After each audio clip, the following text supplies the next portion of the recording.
یا آگی ساکن، ساکن کس کو کہتے ہیں؟ جس حرف کے اوپر یہ چھوٹی سی جو دال نما لگی ہوئی ہے اس کا نام ہے جزم۔ یہ جزم جس حرف کے اوپر بھی آتی ہے اس حرف کو ساکن حرف کہتے ہیں۔ اب یہ جزم یا کے اوپر آئی ہے تو اس کا نام ہو گیا یا ساکن۔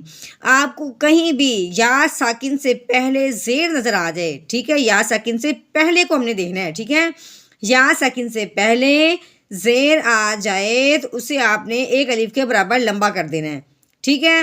فا کے نیچے زیر ہے، یا ساکن ہے، اب ہم نے اس کو لمبا کس طرح کرنا ہے؟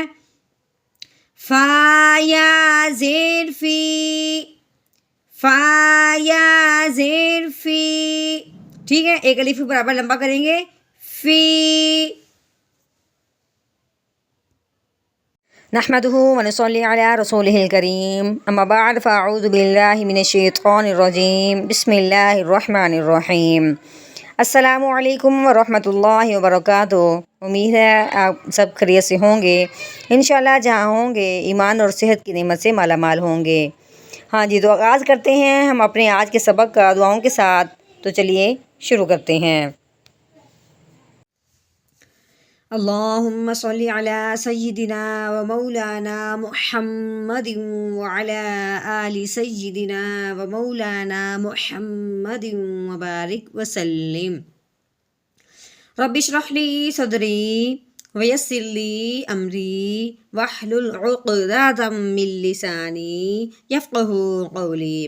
رب زدنا علما، رب زدنا علما، رب زدنا علما۔ اعوذ باللہ من الشیطان الرجیم، بسم اللہ الرحمن الرحیم۔ ہاں جی، یہ ہے لام، ٹھیک ہے، یہ لام ہے، لام کے اوپر کیا لگی ہوئی ہے؟ زبر، ٹھیک ہے۔ اب زبر ہو، زیر ہو، پیش ہو، ان کا نام ہے حرکت، ٹھیک ہے۔ اور زبر زیر پیش جس حرف کے اوپر بھی آ جاتی ہے اس حرف کو متحرک کہتے ہیں، ٹھیک ہے۔ اب یہ زبر لام کے اوپر آئی ہے تو لام کا نام ہو گیا لام متحرک، ٹھیک ہے۔ اور اس کا نام ہم کیا لیں گے؟ یہ زبر والی حرکت ہے، ٹھیک ہے۔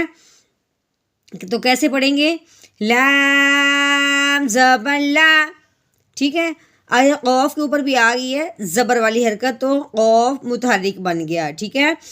آگے ہے دال، دال کے اوپر کیا آ گئی؟ چھوٹی سی جو دال نما بنی ہوئی ہے اس کا نام ہے جزم، جو میری پینسل کی سی نوک میں ہے، ٹھیک ہے، اس کا نام کیا ہے؟ جزم۔ جزم جس حرف کے اوپر بھی آتی ہے اس حرف کو ساکن کہتے ہیں، ٹھیک ہے۔ اب یہ دال کے اوپر آئی ہے جس کا نام ہو گیا دال ساکن۔ لیکن یہ جو جزم ہوتی ہے اگر تو یہ دال کے اوپر آئے تو دال کو ہم ہلا کے پڑھیں گے۔ کیوں ہلائیں گے؟ کیونکہ دال جو ہے یہ حروف قلقلہ میں سے ہے۔ حروف قلقلہ کے اوپر جب یہ جزم آ جاتی ہے، یہ حروف قلقلہ جب ساکن ہو جاتا ہے تو اس کو ہلا کے پڑھتے ہیں، ٹھیک ہو گیا۔ ہاں جی، اب ہلانا کس کو کہتے ہیں؟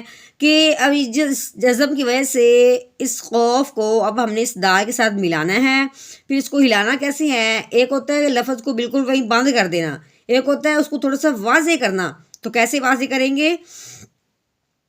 قاف دال زبر قد، قد، ٹھیک ہے۔ اب اس کو آخر پہ قد اس طرح بند نہیں کیا بلکہ اس کو آخر پہ بھی واضح کیا ہے، تو کیسے پڑھا ہے؟ لقد، ٹھیک ہے، لقد۔ آگے ہے خو متحرک، یعنی کہ خو کے اوپر کیا آ گئی؟ زبر والی حرکت آ گئی ہے، خو متحرک ہو گیا۔ لام بھی متحرک ہے، ٹھیک ہے۔ اب یہ خو اسلام کے ساتھ نہیں ملے گا کیونکہ اگلا حرف بھی متحرک ہے، ٹھیک ہے۔ خو زبر خو، ٹھیک ہے۔ لام متحرک ہے، لام کے اوپر بھی زبر والی حرکت آئی ہے، تو آگے کیا ہے؟ قوف ساکن، قوف اوپر کیا آ گئی؟ جزم، تب یہ قوف کیا ہو گیا؟ ساکن ہو گیا۔ اب ہم نے کیا کرنا ہے؟ لام کو قوف کے ساتھ ملاتے ہوئے اس کو ہلانا بھی ہے، کیوں کہ قوف بھی حروف قلقلہ میں سے ہے، ٹھیک ہے۔ دال بھی حروف قلقلہ میں سے تھا، اب قوف بھی حروف قلقلہ میں سے ہے، وہ بھی ساکن تھا، اب یہ بھی ساکن ہے۔ اب ہم نے اس کو کیا کرنا ہے؟ لام کو قوف کے ساتھ ملاتے ہوئے اس کو ہلانا بھی ہے، تو کیسے ہلائیں گے؟ لام قوف زبر لاق، لاق، خلاق، ٹھیک ہے. اب آگے ہم نے نون کو الف اور الف کے ساتھ نہیں ملانا، بلکہ ہم آگے جب دیکھا ہے تو آگے لام ساکن ہے، لام کے اوپر کیا آ گئی؟ جزم ہے. تو اب ہم نے کیا کرنا ہے؟ نون کو الف کے بجائے آگے لام کے ساتھ ملائیں گے، کیونکہ اگلے حرف پہ جزم آ گئی ہے. اگر درمیان میں الف آ جائے، درمیان میں جو بھی آئے، اگر اگلا حرف کیا ہے؟ جزم والا ہے، تو درمیان والے حرف کو نہیں پڑھتے، بلکہ نون کو ہم آگے ڈائریکٹ لام کے ساتھ ملائیں گے. تو کیسے پڑھیں گے؟ نون لام زبر نل خلقنل. ٹھیک ہے، خلقنل. جو حروف قلقلہ ہو صرف اس کو ہلانا ہے اور کسی حرف کو بھی نہیں ہلانا. ٹھیک ہے. اب یہ تو تھا لام، تو یہ آگے جو لگا ہوا ہے اس کا نام ہے الف. ٹھیک ہے، جیسے ہم نے نورانی قاعدے میں پڑھا تھا لام الف. اب لام تو ساکن ہو گیا اور الف کے نیچے کیا آ گئی؟ زیر. اب الف کے نیچے زیر ہو، الف کے اوپر زبر یا پیش ہو، تو اس الف کو حمزہ کہتے ہیں. ٹھیک ہے، اب اس الف کو الف نہیں پڑھنا، بلکہ اس الف کو حمزہ کہنا ہے. اب آگے جب دیکھا ہے آگے نون ساکن ہے، تو اس کا مطلب ہوا کہ جو پچھلا والا حرف حمزہ ہے وہ آگے نون کے ساتھ ملے گا. ٹھیک ہے، پہلے تو ہم نے کیا کرنا ہے؟ حمزہ کو نون کے ساتھ ملانا ہے، کیونکہ نون ساکن ہے، اس کے اوپر کیا آ گئی؟ جزم آ گئی. نون ساکن بن گیا. پھر ہم نے یہ دھیان رکھنا ہے کہ نون ساکن پہ غنہ کرتے ہیں یا نہیں کرتے، یہ بھی دیکھنا پڑتا ہے. ٹھیک ہے، نون ساکن پہ یہ اس بات کا خیال ضرور ہوتا ہے کہ نون ساکن پہ غنہ کرنا ہے یا نہیں. اس کا دھیان کرنے کے لیے آگے دیکھنا آ جائے گا. ٹھیک ہے، آگے کیا ہے؟ آگے ہے سین. سین جو ہے یہ تو سین حروف ہلکی میں سے نہیں ہے. نون ساکن کے بعد آگے حروف ہلکی میں سے کوئی حرف آ جائے تو پھر ہمیں نون ساکن پہ غنہ نہیں کرنا ہوتا. تو سین جو ہے یہ حروف ہلکی میں سے نہیں ہے. ٹھیک ہے، اس لیے بھی ہم نے کیا کرنا ہے؟ نون ساکن پہ غنہ کرنا ہے، لیکن کون سا؟ اخفا کا. تو اخفا کا غنہ کیسے ہوتا ہے؟ تو چلیے پڑھتے ہیں. حمزہ نون زیر ایو. ٹھیک ہے، ایو اگر ہم کریں گے ان، یہ غنہ ہو جائے گا اظہار کا، لیکن ہم نے نون ساکن پہ غنہ کون سا کرنا ہے؟ اخفا کا. ایو. آگے دیکھیے، آگے ہے سین متحرک. سین کے اوپر زبر والی حرکت آ گئی ہے. آگے ہے الف. الف سے پہلے کیا آ گئی؟ زبر. الف سے پہلے جب زبر آ جائے تو اسے ایک الف کے برابر لمبا کرتے ہیں. اب ہم نے سین کو اس الف اور زبر کی وجہ سے ایک الف کے برابر لمبا کرنا ہے. تو کیسے پڑھیں گے؟ سین الف زبر سا یو سا. ٹھیک ہے، آگے نون متحرک. نون کے اوپر زبر والی حرکت آئی ہے. نون زبر نا یو سانا. ہاں جی، آگے ہے فا کے نیچے زیر والی حرکت، یعنی کہ فا بھی متحرک ہوا. زبر زیر پیش جس پہ آئے وہ متحرک حرف ہوتا ہے، اس کے نیچے زیر آ گئی تو یہ کیا ہو گیا؟ فا متحرک ہو گیا. ہاں جی، آگے دیکھیں، آگے ہے یا، جس کے ساتھ کیا لگی ہوئی ہے؟ یا. یا کے اوپر کیا آ گئی؟ جزم. ٹھیک ہے، یا کے اوپر جزم آ گئی تو یا ساکن ہو گیا.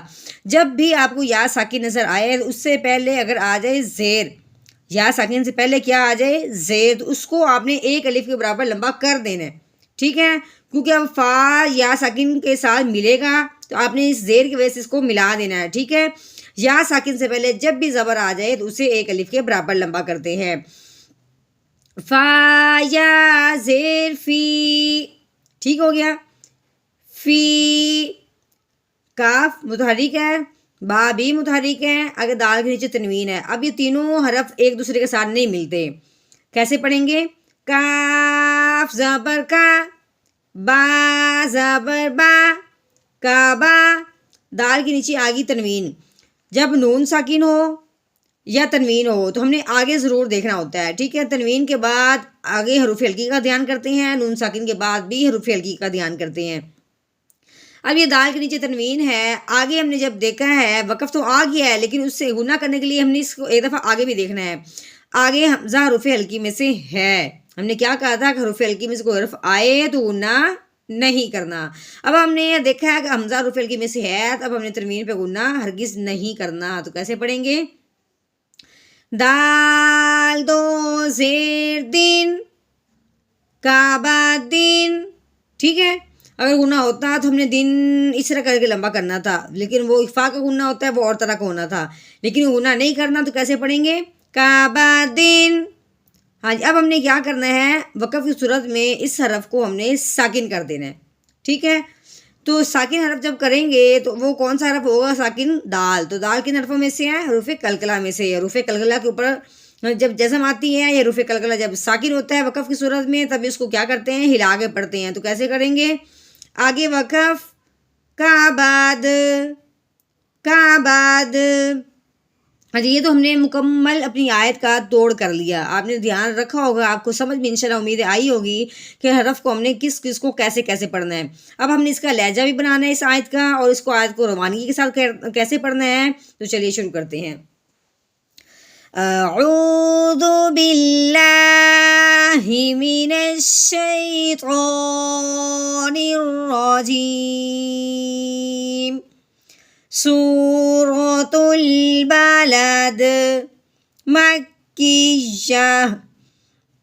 بسم اللہ الرحمن الرحیم. لقد خلقنا الانسان فی کبد. لقد خلقنا الانسان فی کبد.